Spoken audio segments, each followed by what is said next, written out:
Guys இந்த எபிசோடோட ஸ்டார்டிங்ல அன்மா இருக்கார்ல, அவர் வந்து காக்குவை பார்த்து அவரு வேற ஏதாவது டெக்னிக் இருந்தா அதை உங்களுக்குள்ளே யூஸ் பண்ணிக்கணும், எங்கிட்டலாம் யூஸ் பண்ணக்கூடாதுன்னு சொல்லிட்டு காக்கோட சாலேஞ்சே ஒரு பஞ்ச் பண்ணுவாரா. காக்கோட பாடி வந்து லிவிட்டேட்டிங் ஆகிட்டு இருக்கும்போது அவரோட ஃபேஸ்ல ஒரு பஞ்ச் பண்ணுவாரு. சவுண்ட் கேட்கறதுக்கே அவ்வளவு ப்ரூட்டலா இருக்கும். காக்கோட பாடியில் அந்த அளவுக்கான டேமேஜ் இருந்த மாதிரி தெரியல. அதுல அவருமே ஹன்மா மேல ஒரு கிக் பண்ணுவாரா. அந்த கிக்கோட ஃபோர்ஸ்ல ஹன்மா ரொம்ப தூரம் போனாலும் கூட அம்மா திருப்பி வந்து காக்கு மேல ஒரு பஞ்ச் பண்ணுவாரா. போன ஸ்பீடுக்கு அந்த வாலில பட்டு திரும்பி பவுன்ஸ் ஆகி வருவாரு. ஹன்மா எதுக்காக இப்படி அடிக்காருனா, மேபி ஹன்மா கிக் பண்ணும்போது கூட அவர் ஷவர் யூஸ் பண்ணி கொஞ்சம் டேமேஜ் கம்மி பண்ணிக்கலாம். அவர் ஹோல் பாடி போய் வாலில் படும்போது ஃபுல் பாடிக்கு ஷவர் யூஸ் பண்ண முடியாதுல்ல. ஹன்மா புரூட்டலா சண்டை போடுறத பார்த்த பாக்கி உண்மையான யூஜர ஹன்மா வந்துட்டாண்டா அப்படின்னு சொல்லும்போது ஃபேஸ்ல இந்த ஃபைட் அவன் எந்த அளவுக்கு என்ஜாய் பண்றான் அப்படிங்கறத பார்க்க முடியும். ஆனா காக்குமே ஹன்மாவை திருப்பி அடிக்க ஆரம்பிப்பாரா.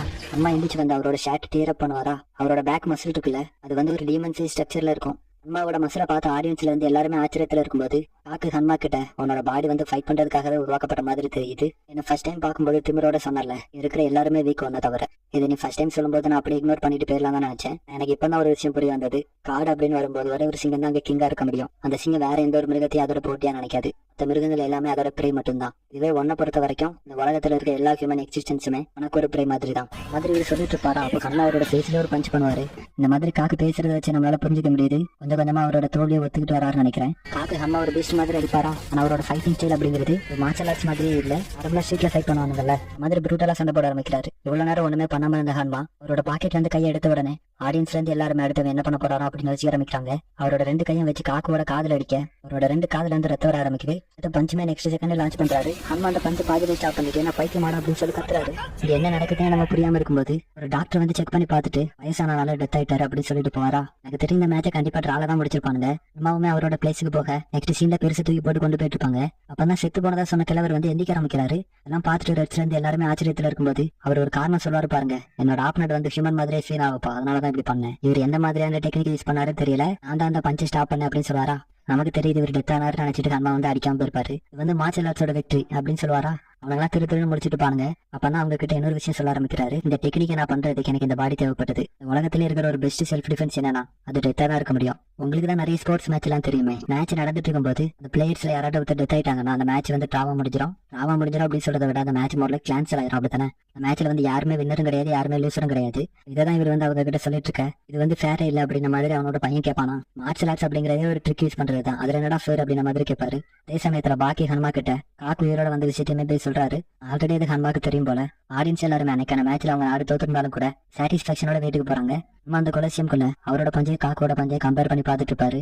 அப்ப அந்த இடத்துக்கு காக்குமே வந்து நீக்கான ரைட் ஆயிட்டு வரணுங்கிறது வந்து ரொம்பவுமே சூப்பரா இருந்தது. நம்ம ரெண்டு பேருமே நம்மளோட பெஸ்ட்டை கொடுத்து சண்டை போட்டோம். அப்படிதானே ஹன்மா கைகோ அப்படின்னு சொல்லுவாரா. ஹன்மா கொஞ்சம் ஆச்சரியப்பட்டாலும் கைகோ அப்படிங்கிற நேம் வந்து நீ எந்த இடத்துலயும் யூஸ் பண்ணிக்கலாம், நானே தான் அப்ரூவ் பண்றேன். அப்படி யாராச்சும் ஏதாவது அப்செக்ட் பண்ணா கூட கிட்ட என்ன ஃபேஸ் டு ஃபேஸ் வந்து கேட்கவா போறாங்க. ஹன்மாவும் பெருசு உனக்கு தெரியுதுல, அதுவே எனக்கு போதும் அப்படின்னு சொல்லிட்டு நடந்து போயிட்டு பாரா. எனக்கும் இந்த வேலோட ஸ்ட்ராங்கஸ்ட் கிரேச்சரா இருக்கும்னு ஆசையா இருக்கு அப்படின்னு காக்கோ மனசுல நினைச்சிட்டு இருக்க. அதோட சீனுமே அங்க கட் ஆகுது. ஸ்டே மார்னிங் இவங்க எல்லாருமே சைனால இருந்து ஹெலிகாப்டர்ல கிளம்பி ஜப்பானுக்கு வராங்க. அதுக்கு அடுத்த நாள் மார்னிங் பாக்கி எங்கேயோ ஜாக்கிங் போயிட்டு இருக்கான். முதல்ல ரன்னிங் போய் ஒரு காட்டுக்குள்ள போய் நிக்கிறான். இடத்துலதான் சின்ன வயசுல அடிக்கடி ட்ரைனிங் பண்ண வருவான் போல. அப்ப அவனுக்கு பின்னாடி யாரும் இருக்கிற மாதிரி இருக்கும். யாரும் பார்க்கும்போது அந்த இடத்துல ஜூனியர் தான் நிப்பானா. இதுதான் அவனோட ஸ்டார்டிங் பாயிண்டா அப்படின்னு அவன் சொல்லிட்டு இருக்கும்போது சரி அதெல்லாம் இருக்கட்டும், எதுக்காக வந்து அப்படின்னு பாக்கி கேட்பானா. ரெண்டு பேரும் சண்டை போடலாமா அப்படின்னு கேட்பான். பாக்கி எனக்கு யாரு கூடயும் சண்டை போடுற முடியல இல்ல, ஆக்சுவலி நான் வந்து யாரு கூடயும் சண்டை போடுறதாவே இல்ல, அதுவும் ஒரே ஒரு ஆளை தவிர அப்படின்னு சொல்லுவானா. இவனும் சரி யார் அந்த லக்கி பர்சன் அப்படின்னு கேட்பான். அது வந்து ஜஸ்ட் ஒரு ஃபேமிலி மேட்டர் தான் அப்படின்னு பாக்கி சொல்லும்போது இவனுக்கு புரிஞ்சிடும். இவன் என்ன சொன்னாலும் பாக்கி வந்து இவங்க கூட ஃபைட் பண்ற மாதிரியே இல்ல. அவனும் அப்படியே நடந்து போக ஆரம்பிச்சிருவான். அப்பதான் ஜூனியர் அவனோட மனசுக்குள்ளேயே நினைக்கிறான், பாக்கி நீ எப்படி என் கூட வந்து ஃபைட் பண்ணுவ, அதுவும் அந்த ஃபைட்டுக்கு நீயாவே என்கிட்ட வந்து கேட்க அப்படின்னு சொல்லுவானா. அதோட அந்த சீனுமே இங்க எந்தாகுது. நெக்ஸ்ட் டே மார்னிங் மார்ச் மாட்டாக்கு ஒரு அண்ணா நம்பர்ல இருந்து கால் வருமா. அவங்களும் பிக் பண்ணி பேச ஆரம்பிக்கிறாங்க. அந்த கால்ல பேசுற மாதிரி அவங்களும் ரெஸ்டாரண்ட்டுக்குள்ள போய் பாக்குறாங்க. சோ யார் அந்த காலை பண்ணிருக்கா அப்படின்னு பாத்தீங்கன்னா ஜூனியர் இருக்கான். அவன் தான் மார்ச் மாட்டாவுக்கு கால் பண்ணி ரெஸ்டாரண்ட் கூப்பிட்டுருக்கான். மார்ச் மாட்டாவை போய் டேபிள்ல உட்கார எதுக்காக கூப்பிட்டான் அப்படிங்கறத சொல்ல ஆரம்பிக்கிறான். நான் வந்து உன்னோட பாய் ஃப்ரெண்டு கூட ஃபைட் பண்ண போறேன். இதை கேட்ட உடனே மார்ச் மாட்டை வந்து கொஞ்சம் ஷாக்கா இருப்பாங்க. சரி இது எதுக்கு என்கிட்ட சொல்றீங்க அப்படின்னு கேட்கும்போது ஃபர்ஸ்ட் நீங்க வந்து பாக்கிக்கு ரொம்ப முக்கியமான ஒரு பர்சன், செகண்ட் நீங்க வந்து எனக்கு ஒரு முக்கியமான பர்சன் அப்படின்னு சொல்லுவானா. மார்ச் மாட்டை என்னடா சொல்ற அப்படின்ற மாதிரி முடிச்சுட்டு இருப்பாங்க. சடனா மார்ச் மாட்டாவை பார்த்து நீங்க என்ன கல்யாணம் பண்ணிக்கிறீங்களா அப்படின்னு கேட்டுவான். மார்ச் மாட்டோம் எனக்கு புரியல அப்படின்ற மாதிரி முடிச்சுட்டு இருப்பாங்களா.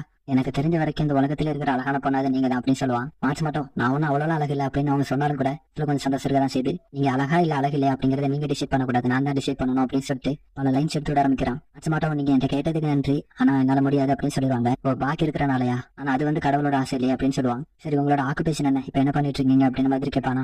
மார்ச் மாட்டோம் நான் இப்ப ஸ்டூடெண்டா இருக்கேன் அப்படின்னு சொல்லுவாங்க. இல்ல உங்களோட வேலை வந்து ஸ்டூடெண்டா இருக்கிறது இல்ல, பொண்ணா இருக்கிறது தான் உங்களோட வேலை. ஒரு உமனை உங்களோட வேலை என்னன்னு தெரியுமா, ஒரு நம்பர் 1 பர்சனை மீட் பண்ண வேண்டியதான் உங்களோட வேலை. மார்ச் மாட்டோம் இன்னசென்ட்டா நீங்க தான் நம்பர் 1 அப்படின்னு கேட்பாங்க. இல்ல நம்பர் 1 யாருன்னு டிசைட் பண்ண வேண்டியது என்னோட கையில கிடையாது, ப்ரூவ் பண்ண வேண்டியதான் என்னோட வேலை அப்படின்னு சொல்லிட்டு மார்ச் மட்டும் கிஸ் பண்ணிடுவான். ப்ரோ பயங்கரமான ஸ்டால்கரா இருக்காங்க guys. காலையில இந்த வேலையை பார்த்துட்டு அன்னைக்கு நைட்டு சிபுக்காவா இருக்காருல அவர் கூப்பிட்டு என் கூட சண்டை போடுங்க அப்படின்னு சொல்லிட்டு நிக்கிறான். ஃபைட் ஸ்டார்ட் ஆகும்போது சிபுக்காவா அவரோட ஆக்கி டெக்னிக் யூஸ் பண்ணி அழகா சண்டை போட்டுட்டு இருக்காரு. அதே சமயத்துல ஜூனியரோட அப்பா இருக்கார்ல, கிட்ட ஒருத்தர் இன்டர்வியூ பண்ண வந்திருப்பாங்க, உங்களை விட யாராவது பெட்டரான பாக்ஸர் இருக்காங்களா அப்படின்னு கேட்பானா. அவருமே இருக்கான் அப்படின்ற மாதிரி சொல்லும்போது, இப்படி ஒருத்தர் நாங்க இது வரைக்கும் டெலிவிஷன்ல பார்த்தது இல்லையா அப்படின்ற மாதிரி இன்டர்வியூரும் கேட்பான். ஆமா அவன் இதுக்கு முன்னாடி எந்த ஒரு போட்டியும் கலந்துகிட்டதே கிடையாது அலியுமே சொல்றாரு. சிபுக்காவா இருக்கார்ல அவரை ஒரே பஞ்சில தோக்கடிச்சிருவான். நெக்ஸ்ட் டே மார்ச் மாட்டோம் நேற்று நடந்ததை வச்சு பாக்கி கிட்ட கல்யாணம் பண்ணிக்க போறேன் அப்படின்ற மாதிரி சொல்லுவாங்க. உன்னை யாரு மாதிரி கேட்பானா, அவங்களும் நான் சொல்ல மாட்டேன் அப்படின்ற மாதிரி சொல்லிடுவாங்க. நான் இப்ப கல்யாணம் பண்ணிக்க போறேன்னா என்ன பண்ணுவேன் அப்படின்ற மாதிரி மார்ச் மாட்டா கேட்கும்போது, நான் ரொம்பவுமே அப்செட் ஆயிருவேன் அப்படிங்கறத அப்செட்டாவே சொல்லுவான். மார்ச் மாட்டாவும் அப்செட் மட்டும்தான் ஆவியா அப்படின்ற மாதிரியான ஒரு ரியாக்ஷன் கொடுப்பாங்க. பாக்கி அதை பார்த்துட்டு இதெல்லாம் உன்னோட கையில தான் இருக்கு அப்படின்ற மாதிரி சொல்லுவான். அன்னைக்கு நைட்டு டெப்போ இருக்கார்ல, அவர்கிட்ட போய் ஜூனியர் என் கூட ஃபைட் பண்ணுங்க அப்படின்னு சொல்லி கேட்டுட்டு இருக்கான். ரெண்டு பேருக்கு இடையிலான ஃபைட் கொஞ்சம் டென்ஸா போனாலும் கூட அலி ஈஸியாவே டெப்போ தோக்கடிக்கிறான்.